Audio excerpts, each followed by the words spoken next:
भूत होता है? भूत भूत है? एक आदमी पूछ रहे थे भूत है? भूत है? आप लोग बोलिए। अगर भूत है तो गाय भैंस भेड़ बकरा चार पैर वाला जानवर, साहब कबीर कहते हैं अंड न पिंड न प्राण न देही। भूत के न अंडा है न देह है न प्राण है न कुछ है, कुछ नहीं। तो चार पैर वाला जानवर बच्चा देते हैं, माता लोग बच्चा देती है, और पक्षी क्या देती है? अंडा। पक्षी अंडा देती है, चार पैर वाले जानवर बच्चा देते हैं, माता बहन लोग बच्चा देती है। अब भूत क्या देता है? अंडा की बच्चा। बोलिए बोलिए, भूत क्या देता है? यही तो रिजल्ट खत्म हो गया, यही जवाब समाप्त है। अगर भूत जोनी है तो बच्चा देता है कि अंडा? बोलिए, एकदम झूठ। साहब कबीर कहते हैं ये भ्रम भूत सकल जग खाया, जिन जिन पूजा तिन जहराया। अंड न पिंड न प्राण न देही, कोटि कोटि जीव कौतुक देही। बकरी मुर्गी किन्न उछेवा, अगिला जन्म या अवसर लेवा। कहे कबीर सुनो नर लोय, अब भूतवा के पूजे से भूतवे हो। कर्म कीजिए, कर्म को न्यायपूर्ण कर्म कीजिए। कर्म भी हो और कर्म न्यायपूर्ण होना चाहिए, अन्यायपूर्ण नहीं। अभी तो खूब मजा, बेटा मार रहा है दलाल, या बाप क्या बतियाता है, बउआ के तनख्वाह तक कम है, ऊपरी आमदनी है ज्यादा। अब ऊपरी आमदनी का परिणाम क्या मिलेगा? वो पिताजी कहाँ से तो बड़ाई छटले घूरते हैं दरवाजे दरवाजे घूम के। हमारा बउआ के ऊपरी आमदनी बहुत ज्यादा है, माने दलाली या घुसखोरी बहुत ज्यादा है। वो दलाली घुसखोरी का परिणाम कौन भोगेगा? वो परिणाम कहीं जाएगा हर जगह से। सब लोग कोरा कागज पर लिख लीजिए, हर जगह से आप क्षमा पा सकते हैं, लेकिन इस प्रकृति में क्षमा नाम का चीज नहीं है। जो जैसा करेगा उसको वैसा परिणाम। इसी गांव में देख लीजिए, यही गांव शोभा छपरा है। सबका जमीन एक समान है क्या? सबका मकान एक समान है क्या? सबका बेटा बेटी एक समान है क्या? सबका गाय भैंस एक समान है क्या? सबको अपना अपना कर्मानुसार है।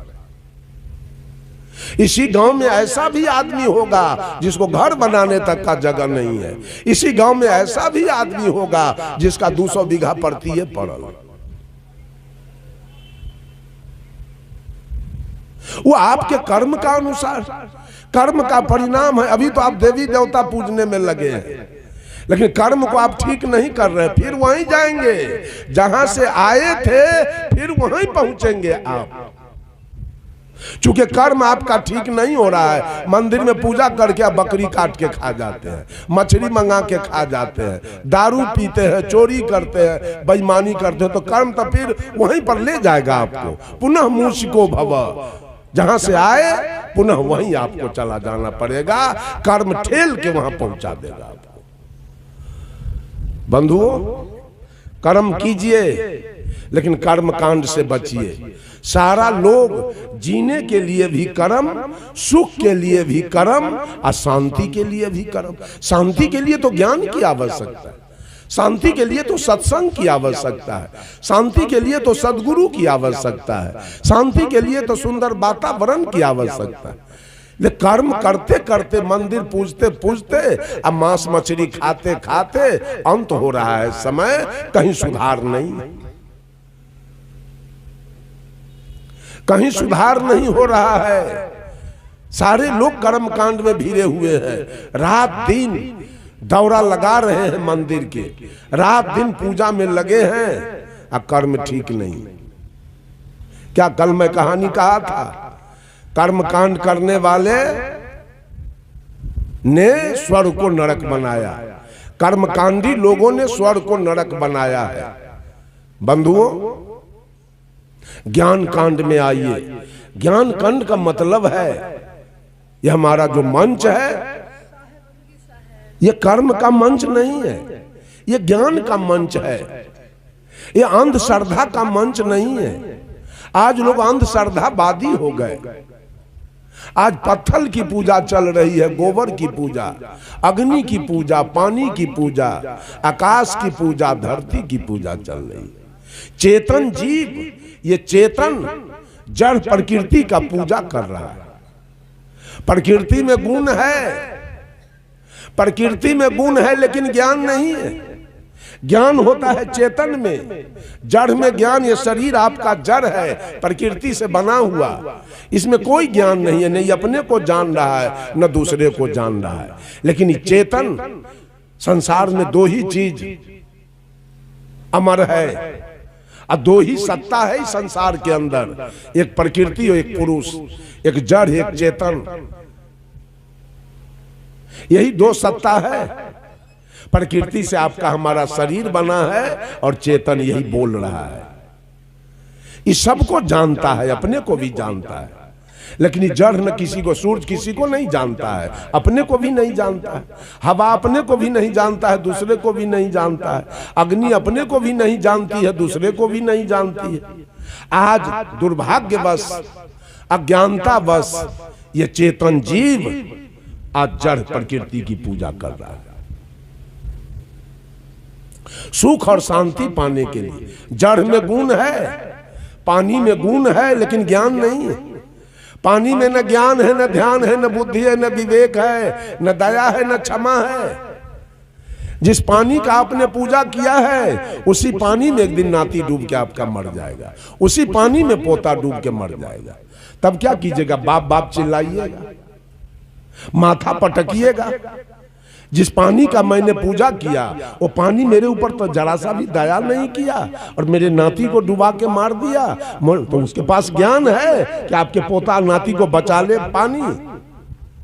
आज चेतन जी पानी का पूजा कर रहा है। पानी में गुण है, प्यास लगी है तो पी लीजिए, प्यास मिट गया। शरीर में गर्मी लग रही है, स्नान कर लीजिए, शरीर ठंडा हो गया। कपड़ा गंदा है, धो दीजिए, कपड़ा साफ हो गया। फसल सूख रहा है, पानी दे दीजिए, हरा हो गया। पानी से बिजली तैयार कर लीजिए, हीटर चलाइए, गीजर चलाइए, पंखा चलाइए, बल्ब जलाइए। पानी में गुण है, लेकिन पानी में ज्ञान नहीं है कि आपकी रक्षा वो कर देगा और आपके पोता नाती को बचा लेगा। याद कर लीजिए, पूजा करने वाले एक दिन निछप्पड़ करके छोड़ेगा ये पानी आपको।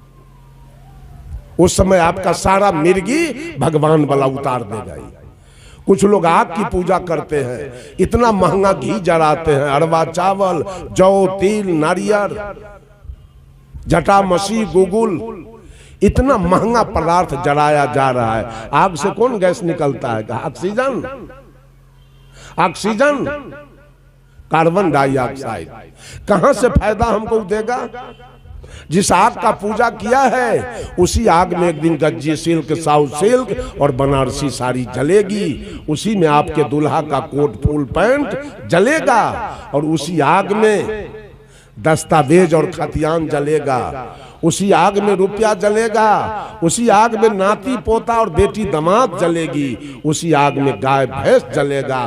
तब अग्नि की पूजा आपको अच्छा मिर्गी सारा उतारेगा ना, तब आपका दिमाग ठीक हो जाएगा, पूजा आपका सही पर चला जाएगा।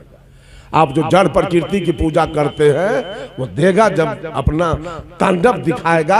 आग लगे तो कहिएगा बहुत घी पिलाए हैं, अरवा चावल, जौ, तिल। अग्नि महाराज अब क्षमा कर दो। ई चंडाल अगर बिना दमकल के मान जाए, अगर बिना दमकल के मान जाए, आग की पूजा करते हैं, आग देवता है हमारा। कुछ लोग आकाश की पूजा करते हैं, आकाश में भगवान बैठा है। एक दिन की घटना सुनाऊं, मेरा समय अब होने वाला है। एक दिन पूज्य आचार्य सदगुरु धर्म स्वरूप साहब का कार्यक्रम पूर्णिया जिला के पूर्णिया टाउन के इर्द गिर्द में हो रहा था। उनके जो मठ हैं उससे 2-4-10 किलोमीटर के दूरी पर साहब जी नित्य दिन सब सवेर में स्नान ध्यान जलपान करके मंच पर जाते थे और शाम वाला सत्र करके अपना मठ पर आ जाते थे। दूसरा दिन, एक दिन बीत गया, दूसरा दिन के पहला सत्र में जा रहे थे। उधर से एक दरोगा जी मोटरसाइकिल से आ रहे थे। साहब जी के गाड़ी में लिखा हुआ देखा, आचार्य श्री धर्म स्वरूप साहेब, जीवन ज्योति केंद्र पूर्णिया। उसने इशारा किया गाड़ी रोकने के लिए। साहब जी ड्राइवर को कहे गाड़ी रोक दो। गाड़ी रुकी, साहब जी ने गाड़ी का दरवाजा खोल दिया। दरोगा आया, साहब जी का चरण पकड़ के प्रणाम किया। कहा गुरुजी, सुनने में आया कि आपका कार्यक्रम 3 दिन का पूर्णिया में चल रहा है। विचार किया कि जाऊं जरा आचार्य श्री के विचार को सुनूं, लेकिन मैं पहुंच नहीं पाया। साहब जी ने कहा क्यों नहीं आए? तो कहता है ऊपर का के कृपा। तो साहब जी कहे ऊपर में भी कोई रहता है क्या? तो कहा आप लोग ऊपर का को नहीं मानते हैं क्या? साहब जी कहे हम निचलका को मानते हैं, ऊपर का को हम नहीं मानते। तब वो कहा कि इसका मतलब आप लोग सच्चे साधु नहीं हैं। और रामायण का चौपाई बोला, जब दरबहु दीन दयाल राघव साधु संगति पाइए। जब ऊपरका की कृपा होती है, परमात्मा की कृपा, तब मनुष्य को साधु की संगति मिलती है। इतने में साहब जी की दृष्टि उसके होठ पर गया और दरोगा तंबाकू रखा था होठ में। साहब जी कहे दरोगा जी, होठ में तंबाकू है, ऊपरका के कृपा से है कि निचला के कृपा से? अब तो वो अकचका गया, कहा ना ये तो निचले के कृपा से। अच्छा मांस भी खाते हैं? दरोगा कहा सो तो हम दारू भी पीते हैं। तो मांस खाते हो ऊपरका के कृपा से कि अपना कृपा से? कहा नहीं, तो अपना कृपा से खाते हैं। दारू पीते हो ऊपरका के कृपा से कि अपना कृपा से? कहा नहीं, ये भी अपने कृपा से। अच्छा कोई कपार फोड़वा के, कपड़ा फड़वा के, इज्जत लुटवा के और थाना पर आता है FIR दर्ज कराने, और उस समय जो घूस लेते हो वो अपना कृपा से कि ऊपरका के कृपा से? तो कहा ना, ये हो तो अपने कृपा से।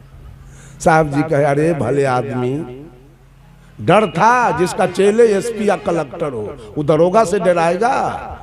साहब जी ने कहा अरे भले आदमी, खैनी खाते हो अपना कृपा से, मांस खाते हो अपना कृपा से, दारू पीते हो अपना कृपा से, घूस लेते हो अपना कृपा से, और सत्संग में जाते हो ऊपरका के कृपा से। रोड पर से हटा के, और साहब जी वहां से सारा कुकर्म मनुष्य अपना कृपा से करता है। कुछ काम के लिए मंदिर का दौर लगाता है कि कुछ काम हमारा भगवान भी कर दे। कौन काम करेगा? भगवान। भगवान तो अपने विपत्ति से उबर नहीं पाए। क्या क्या नतीजा हुआ है भगवान कृष्ण का? क्या नतीजा हुआ? बाली का बेटा सौतार बन के अंत में मार दिया है भगवान कृष्ण को। पांडव का क्या नतीजा हुआ? 5 भाई डूब के अंत में सरजू नदी, 4 भाई 5 भाई हिमालय में गल के मर गए। अब भगवान 4 भाई का क्या दुर्गति हुआ? अंत में सरजू नदी में डूब के 4 भाई अपना प्राण गंवा दिए।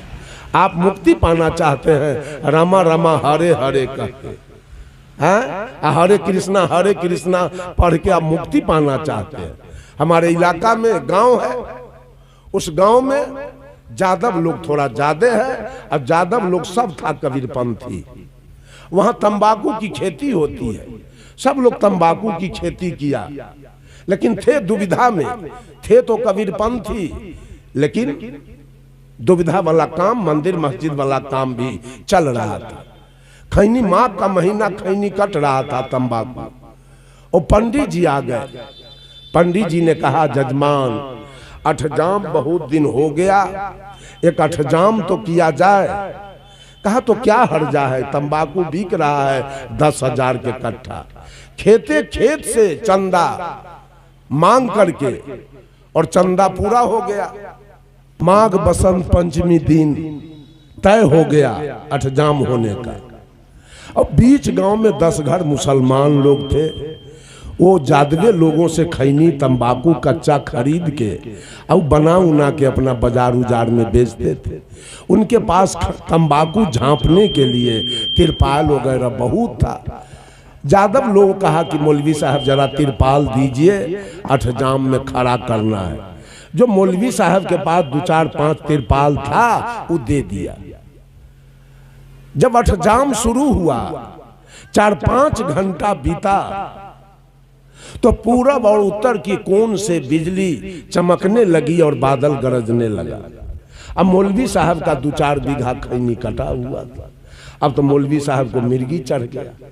अब तिरपाल दिए अठजाम में, अब बारिश कहीं हुई तो मेरा गला कटेगा, सारा खैनी भीग जाएगा। अपने बेटा को कहा, रे बाबू जाओ जरा अठजाम में, और जादव लोगों को विनतियों करके 2-3 गो तिरपाल मांग के ले आओ कि खैनी जमा करके झांप देंगे। इनका बेटा गया अठजाम में। तो मौलवी साहब के पिताजी जब से अठजाम शुरू हुआ तब से बैठ के देख रहे थे, सुन रहे थे। जब दादा का नजर पोता पर पड़ा तो पूछा, रे बाबू कहाँ आया है?